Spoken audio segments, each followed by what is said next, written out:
Oh, yeah, the room are normally in, and I'm just sitting at the market, and I'm like.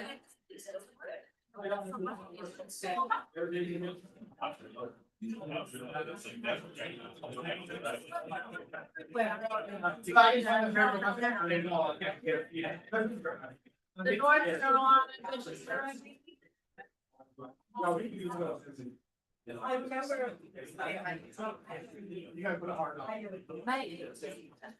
All right, good.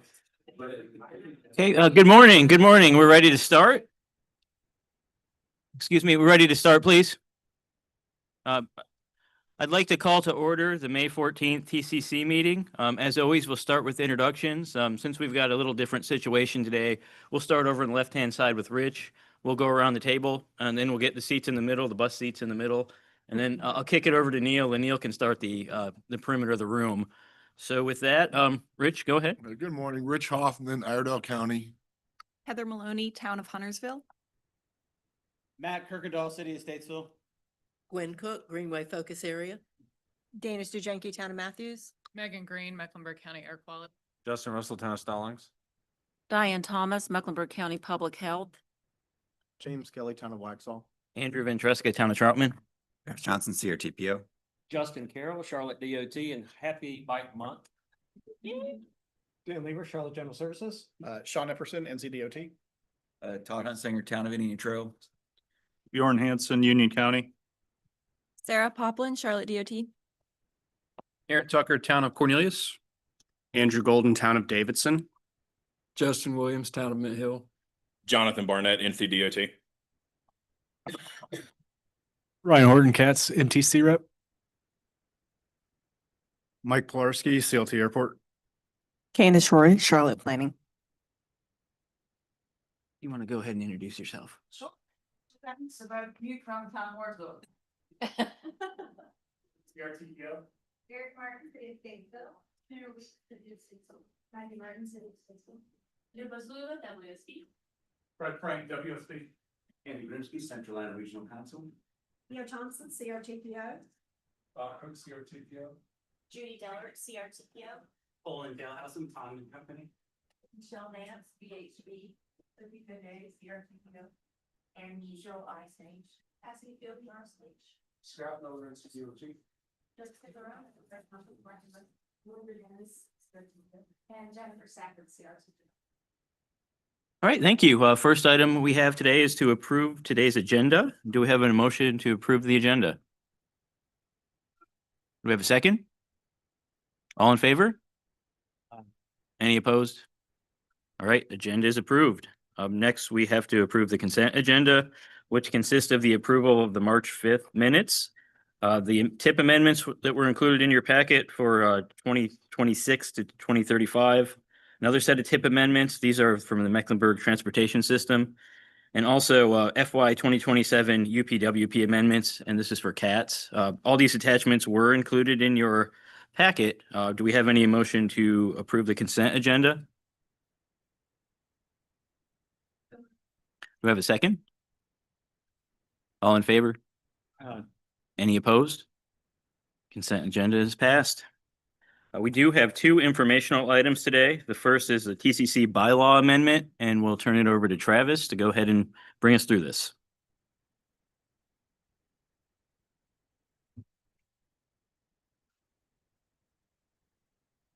Hey everyone, Travis Johnson here. I'm your double feature. Today we're going to be talking about the TCC bylaws. We're going to go over background, proposed changes, talk about the timeline and next steps. It is on. Are you unable to hear me? Hello? Should I grab another mic? Okay. The TCC bylaws outline the purpose and operational procedures for the organization. They talk about items such as term of duties for officers, meeting procedures, voting procedures, rules for attendance. We last amended these in 2020. So we reviewed the current bylaws and we found several instances where revisions were needed. For example, MTC is going away, is going to be replaced by the MPTA. there was examples of an old CTP amendment process, which we no longer follow, and just general clarification ideas. So in the agenda packet, I included a memorandum which outlined all the changes and also a copy of the draft bylaws. The changes focus on the agency updates, changing the name to the new organization, clarifying the rules for when organizations merge together or separate. An example of this is when IMD from NCDOT came to existence, it was a different name and the name shifted. So we're just trying to clarify how we'll handle that in the future for agency successors. Membership qualifications and who designates members was clarified a little more in the text.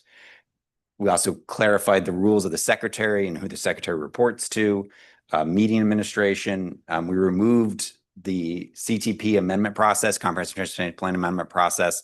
We have two versions, which is the administrative and the procedural, which is on the website and was also in the public involvement plan. And so this version is just a legacy amendment process. So we would like to remove it from the bylaws. And then we just did general grammar and clarity updates and had our lawyer look at it and make some recommendations for additional text. We presented the draft bylaws at the transportation staff meeting on April 15th. Give the TCC members a window to provide feedback. Primary feedback was just a clarification on an organization name. We reviewed it again on April 29th, and we're bringing it to the TCC for review.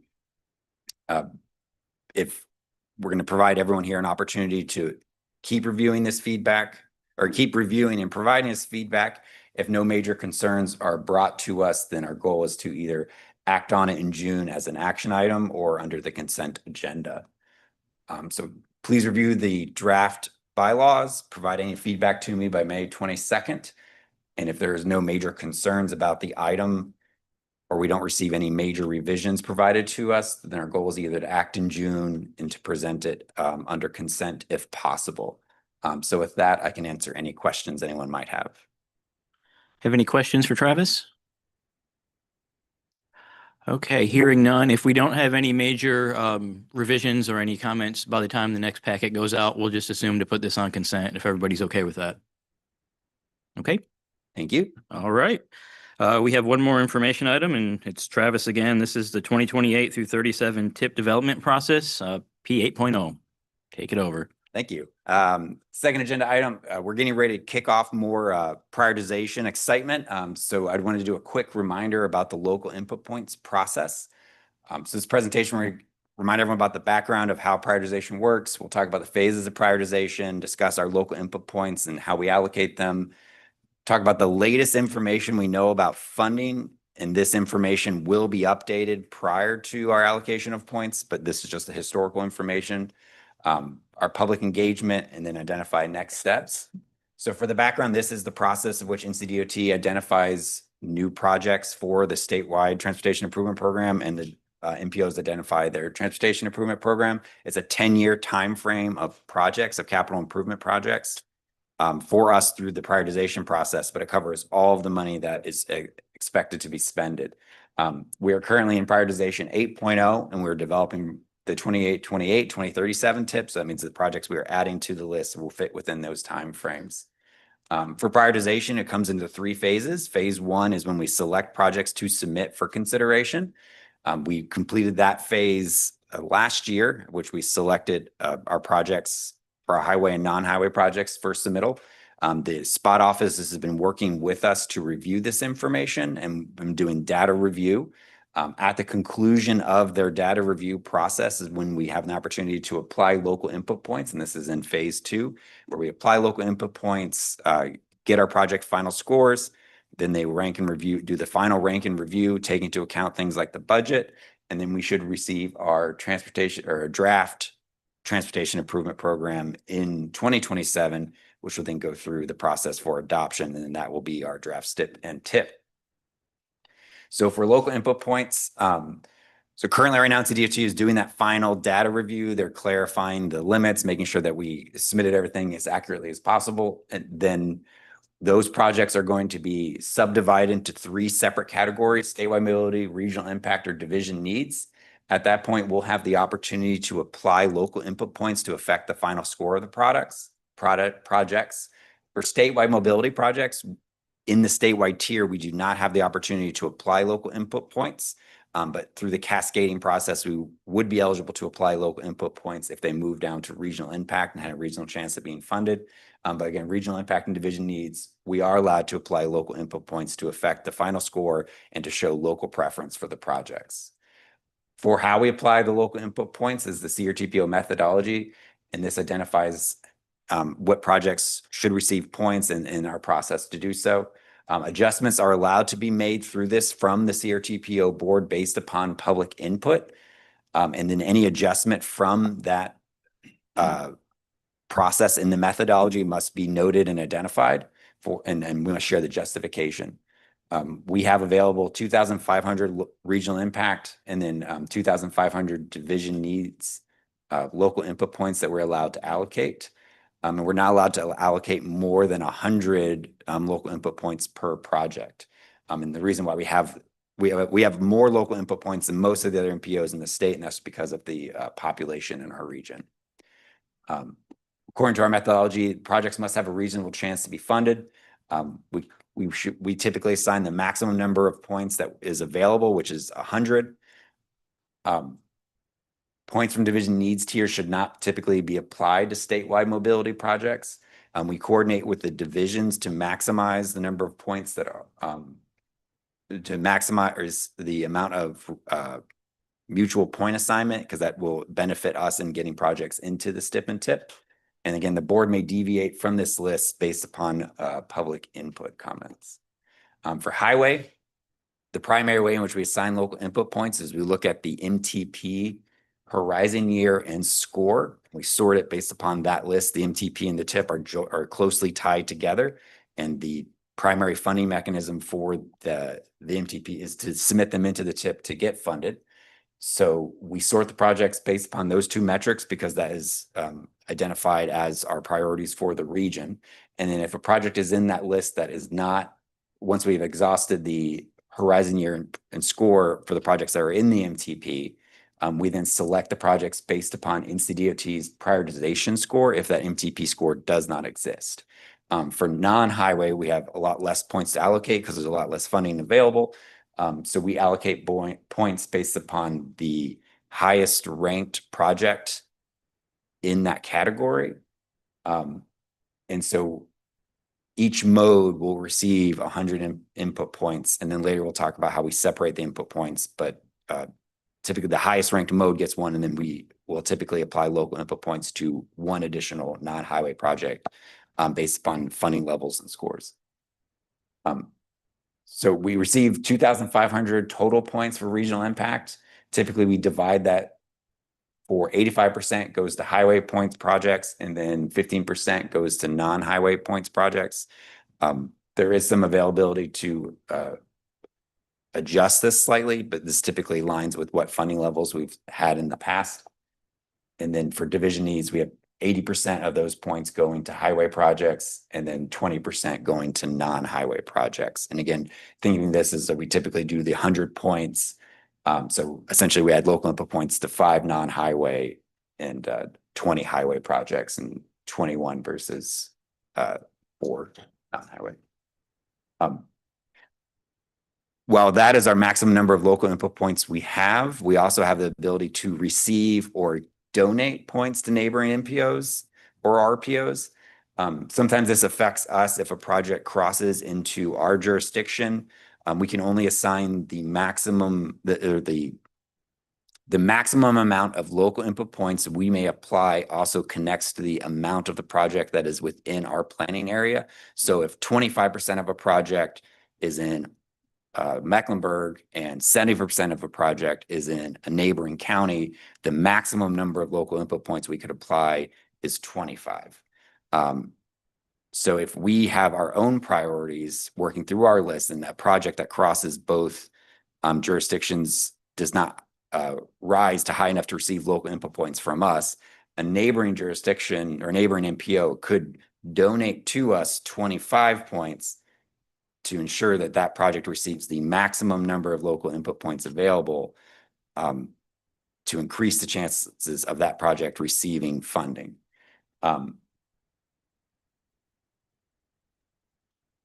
And so here's an example of that. And so the donations can work either way. So if we were the 26% and we wanted to see a full project get donated, it would be 74 points need to be donated to the neighboring NPO or vice versa.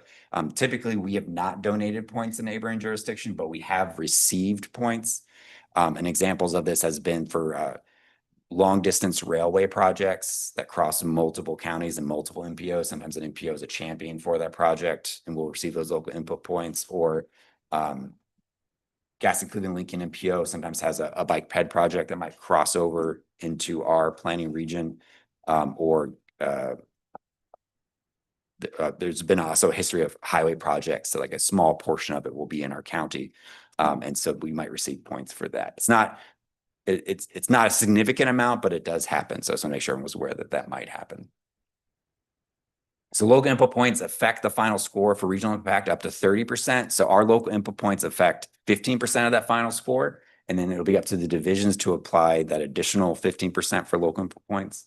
And then for division needs, we can affect the final score up to 50%, with half of it coming from the NPO. And this is why it's so important for us to put the local input points, because it's showing that local preference and has a significant effect on what that final project score ends up being.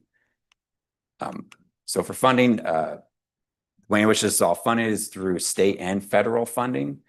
It comes from the gas tax, it comes from the general fund, highway use tax, DMV fees. All that comes together to equal out what we have available each year. In addition to that, we take into account existing projects, if there's been increases, if sometimes projects will fall out or be removed, sometimes project cost increases will go up. So all that is a factor in how much money we have to spend every year. Statewide receives 40% of the projects or of the funding. And this statewide projects compete across the state. So that means the projects we submit are competing against projects in Wilmington and Raleigh and Asheville. And there's significant projects that have the greatest need for the full state. For regional impact, it's 30% of the total funds that are available, but it's divvied up between the regions, which is two separate NCDOT divisions based upon population. So that affects us because region E, which for us is division 10, or Union County and Mecklenburg County, which is division 10. They receive more funding than typically is received by region F, which is division 12 for us. And then for division needs, each division receives the same amount of funding of the 30%. But again, division 10 is Mecklenburg County and Union County, and division 12 is Iredell County. Also, 90% of the funds go towards highway projects, and then the remaining 10 have the flexibility to go to non-highway projects. So that is why you'll see our local input points predominantly go to highway projects, because those have the most likelihood of receiving funding and being able to be built. So in July of 2025, we received these estimates for the amount of funds for revenue we have for each of our funding regions, statewide mobility, and divisions. This information is now coming up on almost being a year old, and we were told that these numbers will probably go down as cost increases have happened and as project delays have happened. So we are expecting 1.6 billion in the statewide tier. For region E, which is Mecklenburg and Union, we originally anticipated 277 million. Region F, which is 366 million. And then division 10 and 12, 53 and 69 million. We have here listed all of the counties that are competing for those funds.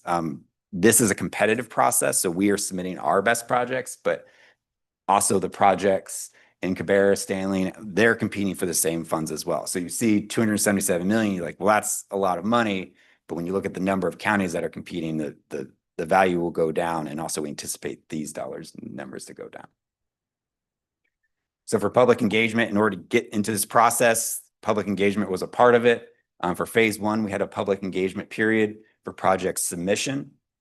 We'll have public engagement during our local input point allocation process. And then when we receive the draft STIP and TIP, we'll also have another public engagement process. We typically have historically had 2 comment periods. So we have for regional impact, a local input point assignment between June and August. So we would have a public comment period to ensure we could adopt it in August.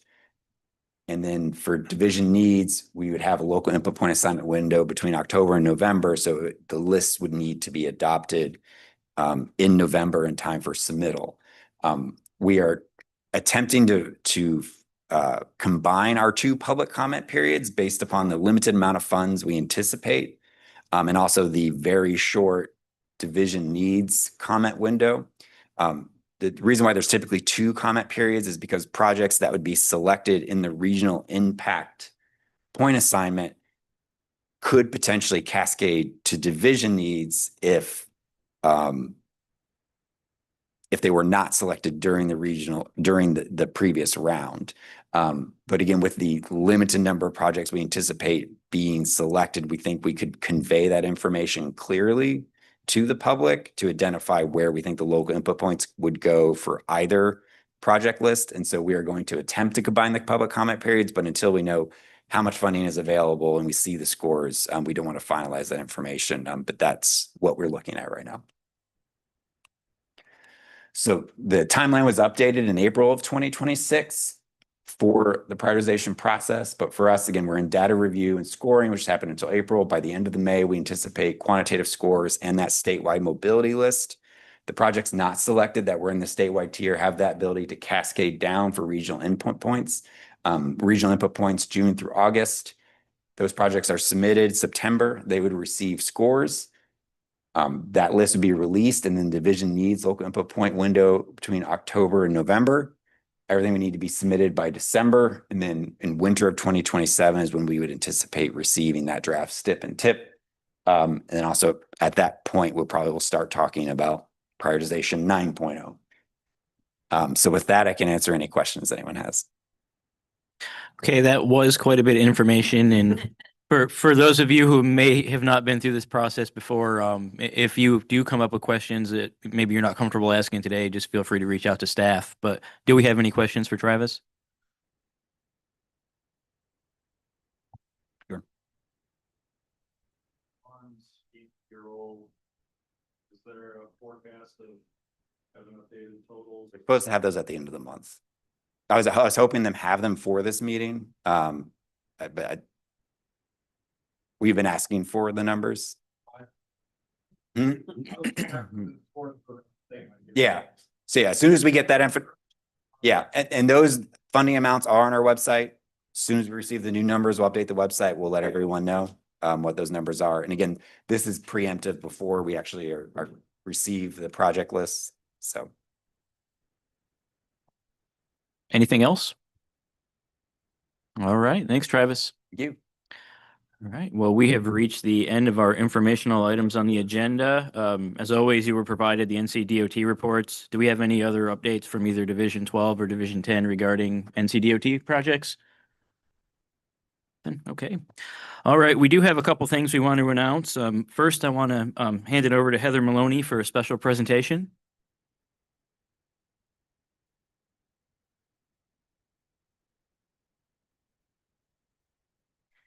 Heather Maloney, Transportation Planner for the town of Huntersville.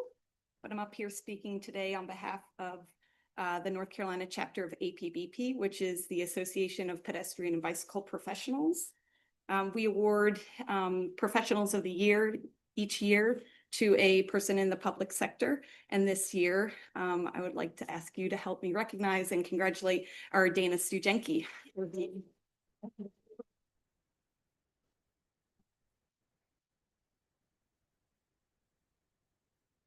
We would like to recognize her for her outstanding impact and significant advancement of multimodal transportation planning and projects in Matthews. Thank you. And if you'll indulge me, I'll just read through a little bit Okay.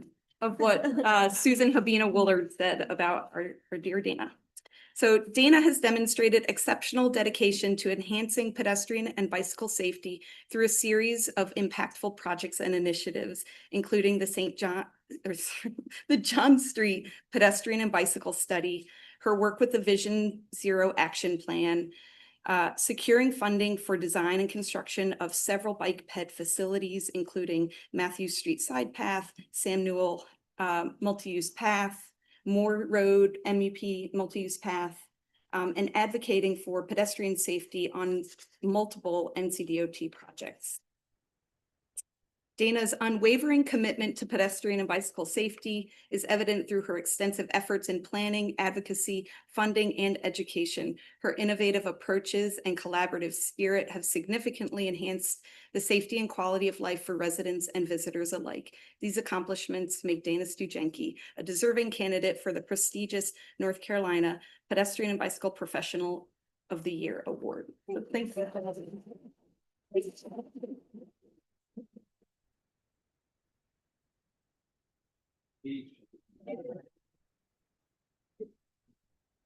All right, well, congratulations, Dana. Well deserved. Next, we have an update on the Mobility Hub study with Andy Grimsky. No, you have to go to the. Proceed to the front of the room, please.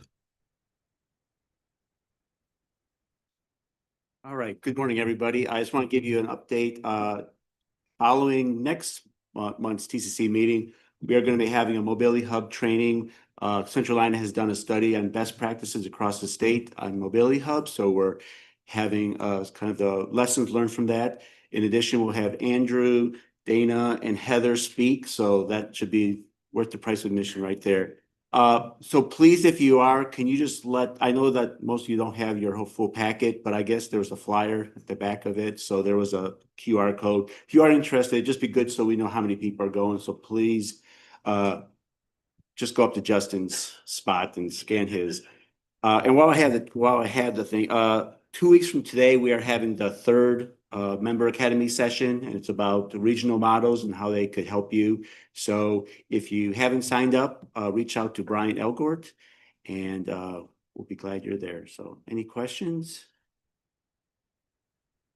I was asked to fill up until 11 o'clock. So 11:30. 11:30. Okay. So I started in first grade with Miss Waller, and she yelled at me my last days. All right. Anything else? Karaoke? No comment. All right, thanks, Andy. Next, I do want to recognize one of our TCC members. This will be Gwen Cook's last meeting. Gwen is retiring, and she's been a long time member of the TCC and other committees and stuff with CARTPO, and has been very instrumental to this community. And we will miss you, Gwen. So we do want to wish you a happy retirement.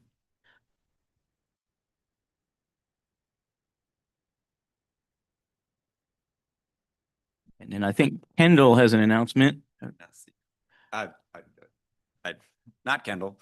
For those of you staying with us for the Linking Land Use and Transportation Training Series, again, we had to move our meetings because of a council meeting in our typical 267. So we will be holding that meeting in Innovation Station on the 8th floor. So we will assist you if you are staying for that training to make it to the 8th floor because it requires badge access. So please bear with us as we transition to the Innovation Station instead of 267. Thank you. Okay, well, that's the end of the agenda. Believe it or not, this has been our longest meeting we've had in months. So thank you for bearing with us. I know it's